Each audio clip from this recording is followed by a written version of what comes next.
वो डब्बा मैच नहीं कर रहा था। उसकी डुप्लीकेट कॉपी बना करके वो डब्बा हमको दिया, जो वो दवाई दी हमको वो बिल्कुल डुप्लीकेट थी। विराट के अंदर मेरे सामने कम से कम 30 लोग मरे हैं, मेरे सामने। एक बार ऑक्सीजन खत्म हुई थी तब 14 लोग मर गए थे। शुरुआत में 4 और उसके बाद 10 और लोग मरे, धीरे करके 2 दिन के अंदर और मरे। फिर उसके बाद लगातार मैं रोज़ देख रहा हूँ और आज भी कई उसके अंदर जो है लाशें पड़ी हुई हैं। ये हालात हैं, ये सच्चाई है निजी अस्पतालों की, जहां अपनों की जान बचाने के लिए हम लाखों रुपए खर्च करने को तैयार तो हो जाते हैं, मगर फिर भी निराशा ही हाथ लग रही है। जब एक बेटे ने अपनी मां को खो दिया तो उसने अस्पताल के अंदर क्या चल रहा है ये खुलकर मीडिया के सामने रख दिया।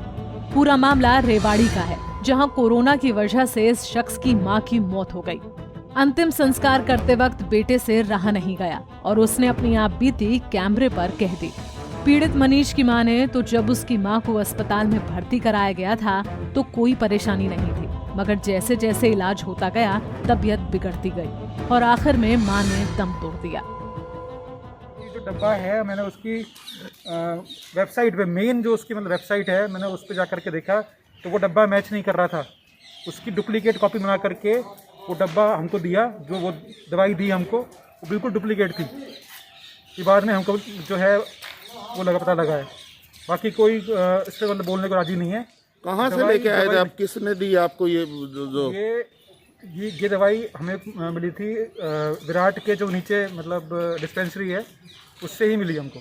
विराट के नीचे मतलब विराट हॉस्पिटल जो है वहाँ पे जो मेडिकल स्टोर है उनका अपना मेडिकल स्टोर, हाँ, उन्होंने ही मतलब कहीं से अरेंज करके हमको दी और उसमें जो है मतलब कोई बिल काट के नहीं दिया, कोई कुछ नहीं दिया, और उन्होंने जो हमको दवाई दी वो नकली थी।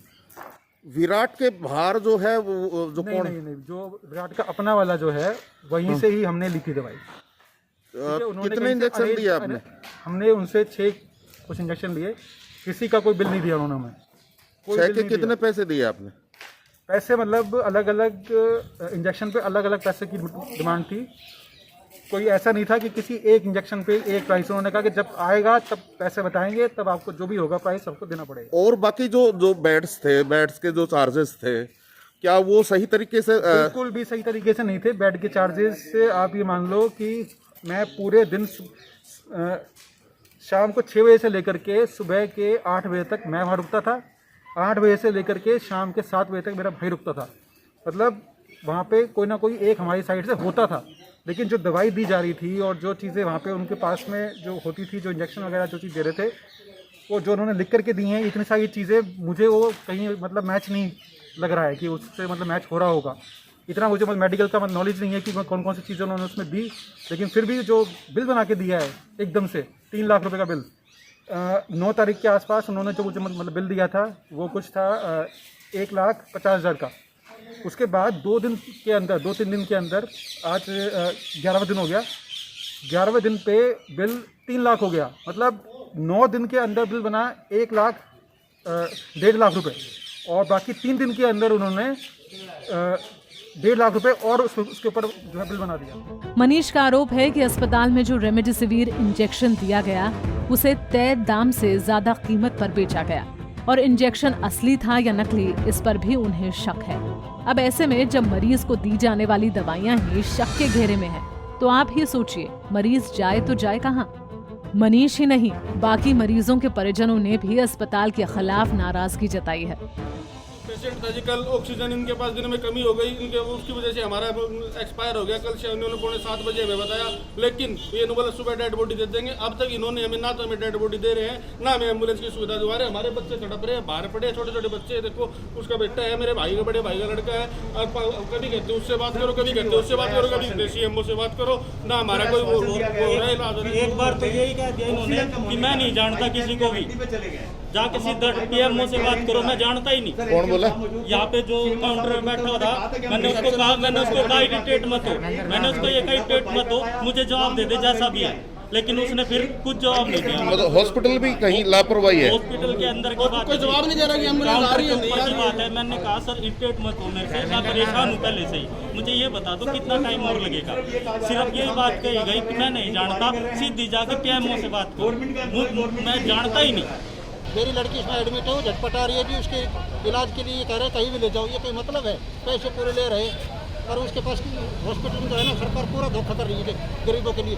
5-1.25 लाख रुपए लग गए, 6 दिन से एडमिट है, उसका इलाज नहीं हो रहा है, ना तो उसको ऑक्सीजन मिल रही है, ना वैक्सीन टीके मिल रहे हैं। वैक्सीन टीके गए तो कहाँ गए देश के, और न उसको ऑक्सीजन मिल रही है, और जो है ना नाड़ी नुड़ी सांस नहीं जीरो पे चल रही है, अब वो बचेगी तो कहाँ बचेगी, वो खत्म होने पे है बस। मैं परेशान हूँ। एक ही लड़की थी। किसकी लापरवाही है? लापरवाही जी, सरकार की पूरी लापरवाही है, और ब्लैक मारी चल रही है इसकी। अब बताओ क्या करे तो क्या करे, कहाँ ले जाए? जहाँ जाए जिस हॉस्पिटल में जाएंगे उसी में कह रहे कोई ऑक्सीजन नहीं है, तो बताओ क्या ले जाओ? तो 2-4 मिनट के लिए है।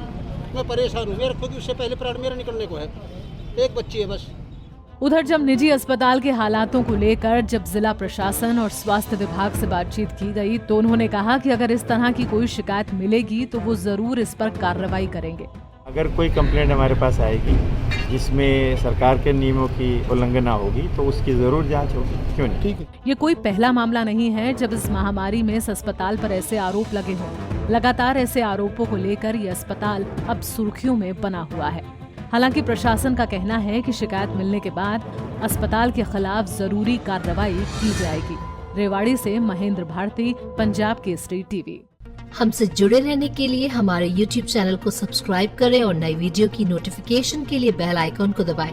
अगर आप ये वीडियो Facebook पर देख रहे हैं तो लाइक जरूर करें और ज्यादा से ज्यादा शेयर करें। धन्यवाद।